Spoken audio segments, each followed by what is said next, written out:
बंगला चौराहा पर पुलिस ने बैरिकेडिंग लगा करके रोका है, लेकिन उसके बाद तमाम कार्यकर्ता जो है वो डाक बंगला चौराहे से बैरिकेडिंग को तोड़ते हुए आगे बढ़े।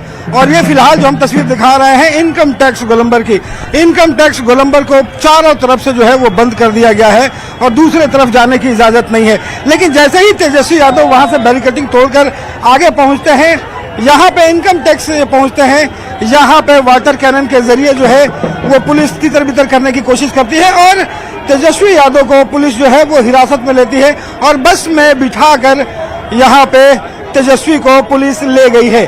तो ये फिलहाल जो अपडेट है, लेकिन यहाँ पे जो कार्यकर्ता हैं अभी भी जो है वो जमे हुए हैं। देखिए यहाँ पे तमाम पुलिस बल जो है वहाँ पे रोकने की कोशिश कर रहे हैं, बसों पे गाड़ियों पे यहाँ पे सवार होकर के तमाम जो कार्यकर्ता हैं वो यहाँ पे पहुंचे हुए हैं। और रवि, जो तैयारी इस मार्च के अनुरूप की गई थी, क्या वो तैयारी यहाँ नाकाफी नजर आई?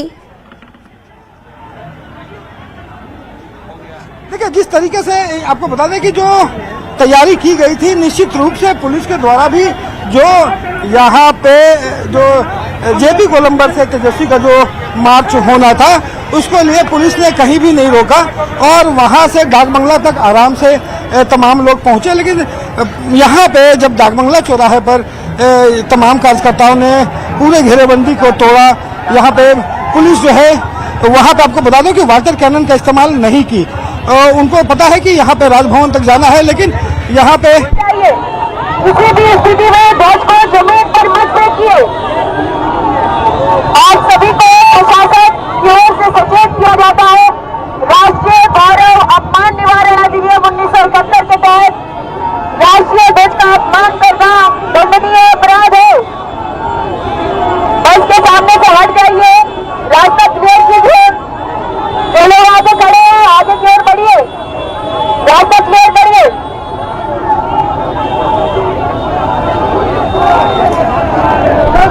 तो बिल्कुल रवि, जो तस्वीर और हम लोगों ने ये इनकम टैक्स गोलंबर के आगे अनुमति नहीं दी। मार्च का क्या नतीजा निकल दिखते हैं सर? मार्च का नतीजा तो सरकार के हाथ में है, हमारे हाथ में है कि हम मार्च निकाले, जुलूस निकाले, प्रदर्शन करें, ये हमारे हाथ में है, हमने किया। ये देखिए यहाँ पे ये प्रदेश अध्यक्ष मंगल मंगल जो है वो थे और यहाँ से ये लौट रहे हैं। और जैसे देखो मनोज झा जो है वो भी वो ले लिया है, आप ही यहाँ से लिया और ये लाइए सर। और ये पूरा मार्च क्या लगता है कि जिस तरह से मार्च निकला आपके जो सफल हुई चीजें? सफल तो तब होती है ना जब मंजिल हासिल हो। मंजिल दूर है अभी, लेकिन सरकार को मजबूर करेंगे। और यहाँ पे बता रहा है कि पूरा बैरिकेडिंग कार्यकर्ताओं ने तोड़ा है। बैरिकेड टूटने से ना फजा बदलती है। तो ये मनोज झा जो अपने अंदाज में अपनी बातें रखते हुए और यहाँ से एक तरीके से कहें कि पूरे कार्यकर्ता को रोक दिया गया है। तेजस्वी जो है वो हिरासत में लिए गए हैं और जो इनके जो नेता हैं, जो बड़े चेहरे हैं, वो धीरे धीरे करके यहाँ से वापस हट रहे हैं और कार्यकर्ताओं का धीरे धीरे इनकम टैक्स से जो स्थिति है वो खाली होने जैसी स्थिति धीरे धीरे पैदा हो रही है। जी बिल्कुल रवि, जब नेता हिरासत में ले लिए गए, बड़े चेहरे जो नेतृत्व कर रहे थे, जिनके पीछे पूरी पार्टी के टीम कार्यकर्ता चल रही थी, अगर वो नेता हिरासत में तो फिर ये कार्यकर्ता खुद ब खुद अब यहाँ से छटते हुए नजर आएंगे। जी बिल्कुल। और यहाँ पे देखिए नेता जो चेहरा दिखाते हैं जो ऑलरेडी विधानसभा हो या सड़कों पे हो, हमेशा मुखर दिखाई पड़ते हैं। लगता है थक गए हैं ज्यादा? मैं थका नहीं हूँ, यहाँ ब्रेकेटिंग लगा हुआ है और हमको इजाजत मिली कि मैं दौड़ कर चला जाऊंगा, इसलिए तब तक मैं शांत बैठा हूँ ताकि ब्रेकेटिंग खुले। और हम हिरासत में लिया गया? ठीक है, हम लोग सारे लोग हिरासत में ही हैं, हम लोग सारे लोग हिरासत में ही हैं। आज का जो लोग मौन मार्च है उसको क्या लगता है कि जिस तरीके से अपनी बात पहुंचाने की कोशिश की?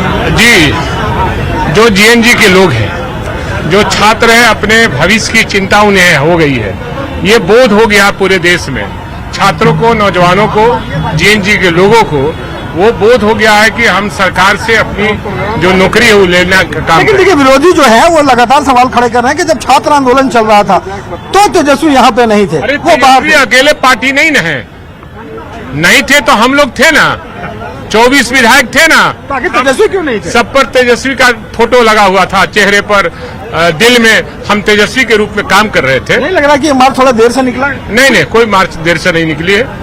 और जेपी जी से भी बात हुई है, स्वर्गीय जेपी जी से, उन्होंने कहा इसी तरह आंदोलन नौजवानों करने का करो, हमारा जो आंदोलन है वो सफल। जेपी जी की मूर्ति से आपने बात की? हाँ, बात आज किया। बहुत बढ़िया। तो ये भाई वीरेंद्र ये है जो अपने अंदाज के लिए जाने जाते हैं, और यहाँ पे जिस तरीके से शायद ही मौका मिलता हो इन्हें इतना पैदल चलने का, और ये पैदल ये चले हैं, थोड़े थक भी गए हैं, लेकिन वही अपनी बात रखते हुए कि यहाँ पे जिस तरीके से मार्च निकाला गया, एक अपने आरजेडी की तरफ से संदेश देने की कोशिश की गई। जी बिल्कुल, और बड़े चुटीले अंदाज में उन्होंने जवाब भी दिया कि जेपी जी की प्रतिमा के पास गए, उनसे बात की, और हमें एक हरी झंडी मिल गई है कि आंदोलन चलता रहना चाहिए। बिहार केंद्र बनता जा रहा है बेरोजगारी का पेपर लीक का, AK-47 चलाया जा रहा है, किसी का जवाब नहीं क्या नहीं हो रही है।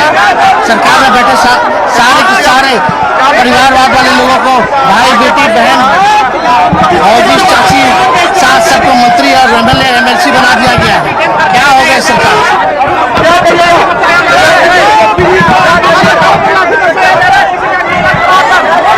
तो तेजस्वी यादव कह रहे हैं कि क्या होगा इस सरकार का, क्योंकि यहां पर वो खुद सीधे तौर पर सवाल खड़े करते हुए कि छात्रों के भविष्य के साथ खिलवाड़ किया जा रहा था और इसीलिए सड़कों पर उतरना पड़ा। की हवा निकल रही है और आने वाले समय में तेजस्वी यादव के नेतृत्व में छात्र युवाओं के लिए ऐसा संघर्ष सड़कों पर लगातार होगा। तो चंदन यादव छात्र राजद नेता बिहार, जो जेएनजी की बात करेगा वही देश पर राज करेगा। छात्र नौजवान जिंदाबाद। चंदेश्वर प्रसाद राय सोनपुर।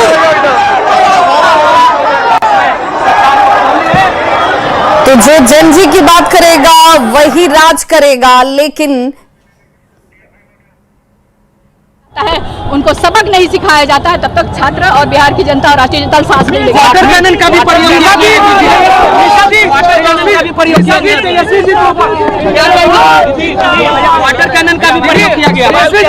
बहुत छोटी बात है, क्या पता अगले अब कुछ दिन में देखें कि यहाँ पे बंदूकों का भी इस्तेमाल ये बिहार सरकार न करा। सब लोगों को डिटेन किया जा रहा है, क्या कहिएगा? तो मीसा भारती को आप सुन रहे थे, जिसमें उन्होंने कहा कि वाटर कैनन का इस्तेमाल किया गया। जब सवाल किया गया कि क्या अब आप लोगों का अगला रुख क्या होगा, तो ये मांग हमारी चलती रहेगी, हम आंदोलन करते रहेंगे, हमारी आवाज दब नहीं सकती है। मीसा भारती ये कहती नजर आ रही है। ये 3 तस्वीरें इस वक्त आपके टीवी स्क्रीन पर हैं, सुपर एक्सक्लूसिव तस्वीरें। ग्राउंड जीरो की ये तस्वीर देखकर आप अंदाजा लगा सकते हैं कि इस वक्त इनकम टैक्स चौराहे पर क्या हालात हैं।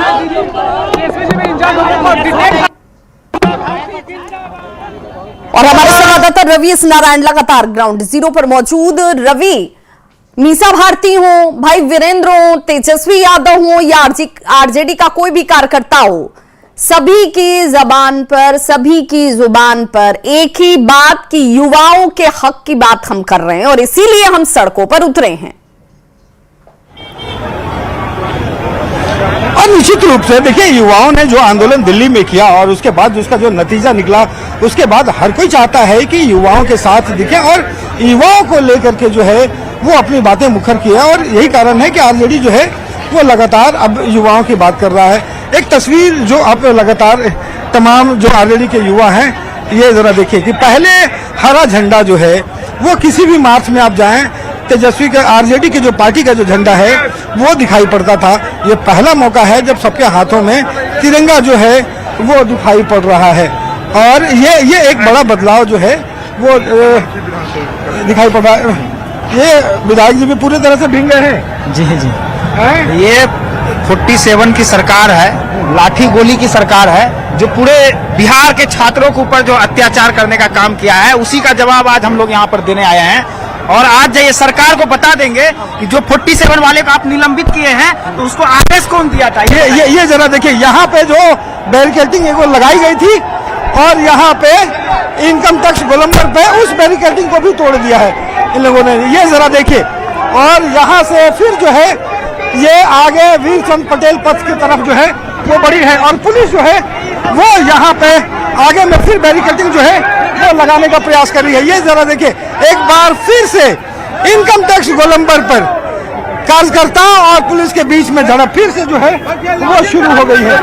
और ये आपको दिखा रहा है कि किस तरीके से जो है वो आपको यहाँ पे आप जरा देखिए कि किस तरीके से यहाँ पे एक बार फिर से पुलिस और कार्यकर्ताओं के बीच जो है एक बार आपसी संघर्ष शुरू हो गया है। यहाँ पे इनकम टैक्स गोलंबर पर अभी भी बड़े संख्या में मीसा भारती को भी देखिए हिरासत में ले लिया गया है। छात्रों के ऊपर AK-47 चला सकती है, तो हमारे नेता के